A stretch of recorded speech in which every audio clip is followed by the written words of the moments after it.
Salut et bienvenue dans ce chapitre où nous allons justement commencer à étudier un tout petit peu des éléments spécifiques, comme je vous l'ai montré dans le chapitre précédent, que le HTML nous offre pour améliorer donc la signification et donc la sémantique de nos pages web. Ok?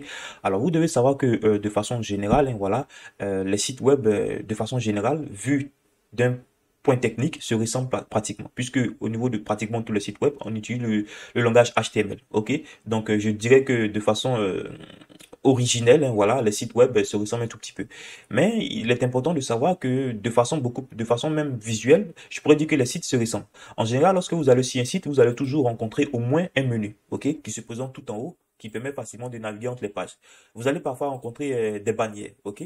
Les bannières, si vous vous souvenez, lorsque nous avons étudié et réalisé le TP, le mini projet au niveau du volume 1, on a créé un site internet pour le compte d'une pâtisserie. Et sur ce site, vous avez vu que lorsqu'on venait sur la page d'accueil, il y a toute une zone, hein, voilà, sur laquelle il y avait à droite la vidéo du chef pâtissier et à gauche le texte, ok? Donc, les bannières, c'est un peu ça. C'est ce qui va, je peux dire, représenter l'identité visuelle de l'entreprise. C'est ce qui va permettre d'un seul coup de comprendre, de faire comprendre à l'utilisateur de quoi parle justement le site internet, ok? Donc, c'est un peu ça, ok?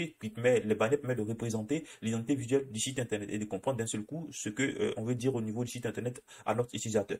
Et parfois, lorsque vous allez sur les sites internet tels que des sites de blog, vous voyez des articles, même sur Facebook, vous voyez des images et en bas la photo par exemple de l'auteur, ensuite du texte. En fait, sur Facebook, ce sont pratiquement des tonnes de blogs qu'on a. Les publications représentent des blogs, ok? Pardon, des tonnes d'articles, ok? Donc les publications représentent un tant soit peu des articles de blog, si je peux le dire. En soi, Facebook, c'est un réseau social, mais c'est aussi un blog géant. Et parfois, sur les sites internet, vous allez là, par exemple, au niveau de la documentation MDN, vous voyez qu'ici, on a des menus à côté ici. Tout à gauche, il peut y avoir des menus à droite et ainsi de suite. Et on a également, sur certains sites, des zones publicitaires. Vous voyez parfois des sites internet sur lesquels des publicités s'affichent. Ainsi de suite. OK? Et on a des pieds de page. Par exemple, sur la documentation, vous avez Ops là ce pied des pages par exemple. Donc la majorité des sites que vous allez vous rencontrer ont au moins ces composants. Menu, bannière, des sections d'articles, des menus latérales, des zones publicitaires. Bon, pas forcément tous les sites n'ont pas des zones publicitaires, mais c'est juste pour représenter donc des pieds de page. Alors comme je le disais tantôt, le HTML nous offre justement pas mal d'éléments pour pouvoir justement mieux expliquer quand on veut justement implémenter ces éléments au niveau de notre document HTML. Alors déjà, ces éléments là, comme je vous le disais tantôt, on les a ici à ce niveau. D'accord? Donc, dans ce chapitre, je vais juste vous montrer ces éléments et vous laisser en lien donc les informations supplémentaires ou du moins les liens pour que vous puissiez avoir des informations supplémentaires sur ces éléments. Alors ici, pour justement créer des menus de navigation, vous devez savoir que les menus de navigation peuvent ne pas forcément se trouver ici. Ok? On peut avoir même un menu de navigation ici. On peut avoir un menu ici. On peut avoir ici un menu. D'accord? Alors, désormais, lorsque vous allez vouloir créer des menus, utilisez l'élément HTML nav. Que vos menus soient tout en haut de la page ou n'importe où sur la page, ok, utilisez l'élément nav. Si vous voulez créer désormais des zones de bannière, utilisez l'élément header. Pour des articles de blog par exemple, utilisez, bon, vous n'allez pas toujours créer des sites de blog, mais pour des zones de contenu qui représentent des articles, ok, utilisez les éléments articles par exemple. Ici, ça peut être une section. Ok, donc en gros, une section c'est quoi? C'est tout simplement une zone générique dans laquelle vous allez regrouper un certain nombre d'éléments. Donc, ce qui veut dire quoi?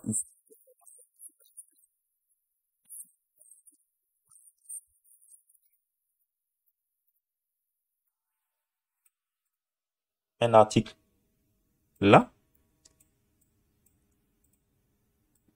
on peut par exemple ici voir que ces deux articles peuvent eux-mêmes se retrouver dans une section. OK? Donc, comme je le disais, les sections permettent de regrouper tout simplement. Donc, ça, on peut avoir là un article. OK? Mais vous pouvez même inviter des sections dans des sections dans des sections. Donc, libre à vous de voir justement comment structurer votre document, votre code source, votre page web. OK? Et ensuite, désormais, si vous avez des menus latérales, par exemple, ou bien des zones publicitaires, utilisez l'élément eSite. Ici, par exemple, on peut utiliser l'élément même section ici. On peut utiliser nav là. Si par exemple c'est un menu latéral, on peut utiliser donc une section ici également, et ainsi de suite. Ok? Donc, comme je le disais tantôt, si vous venez par exemple là, vous allez voir qu'ici que l'élément nav va représenter une section ayant des liens vers d'autres pages. Ok? Donc c'est en gros des zones de lien. Comme je le disais tantôt, ça c'est par exemple un lien. Donc désormais, si vous voulez créer un menu, n'importe où sur votre page, utilisez l'élément nav. En gros, j'espère que vous avez compris de façon globale la structure. Ok? Donc on a les nav pour créer des menus. On a l'élément header pour gérer justement ou pour mettre en place des bannières, ok. Donc, comme je le disais tantôt, les headers peuvent se trouver n'importe où. Vous pouvez avoir un header ici, vous pouvez avoir un header ici. Donc, c'est en fonction, comme je le dis, de la signification de votre page web. C'est en fonction de la structure que vous voulez mettre en place et en fonction justement de ce que vous voulez dire au niveau de votre site internet, ok. Vous êtes le seul à pouvoir utiliser ces éléments à bon escient. Moi, je vous les montre de façon dans le principe, mais vous êtes le seul à pouvoir les utiliser à bon escient. Alors, si vous voulez créer une section générique, hein, voilà. Par exemple, je prends un exemple. Une section générique, je peux dire par exemple là, vous avez votre body et vous pouvez créer une section par exemple principale, ok, qui va un temps soit peu contenir tout votre document HTML par exemple, ou tout votre code source ici à ce niveau. Et vous pouvez créer une nav, ok, dans laquelle vous avez une section par exemple qui va avoir menu du site ou du moins menu principal et une autre section qui va avoir, ok, donc menu réseaux sociaux, ok. Donc libre à vous.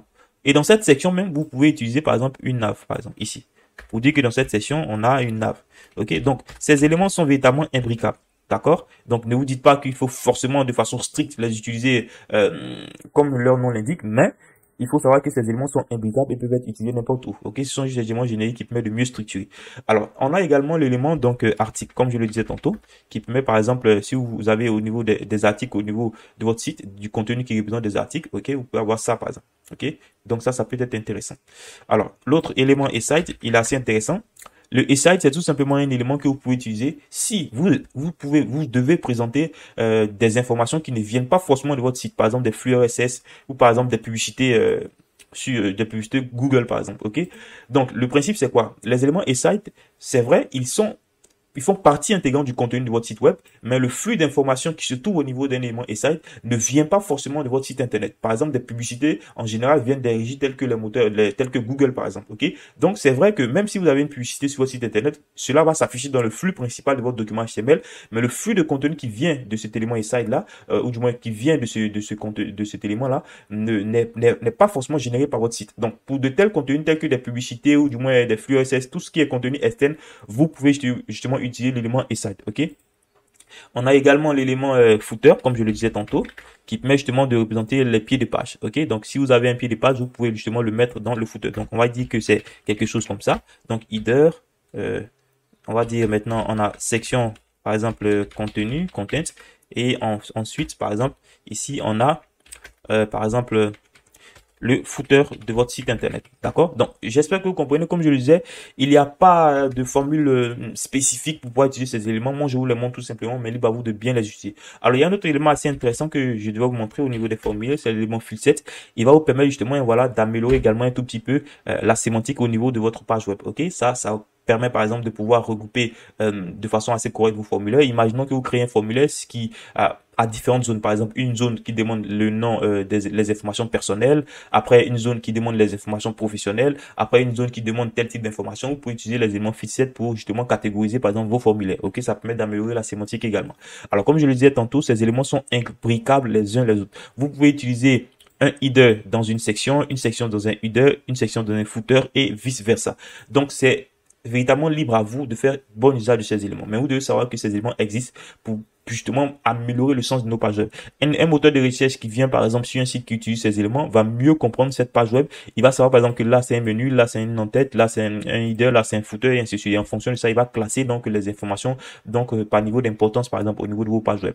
Et potentiellement vous affichez au niveau des meilleurs résultats résultats au niveau des moteurs de recherche. Ok. Donc c'était un peu ce que je voulais vous montrer. Dans le prochain chapitre, on va voir quelques autres éléments, et voilà, et que je vous pourrez voir également afin de pouvoir améliorer la sémantique au niveau de vos documents HTML. C'est parti.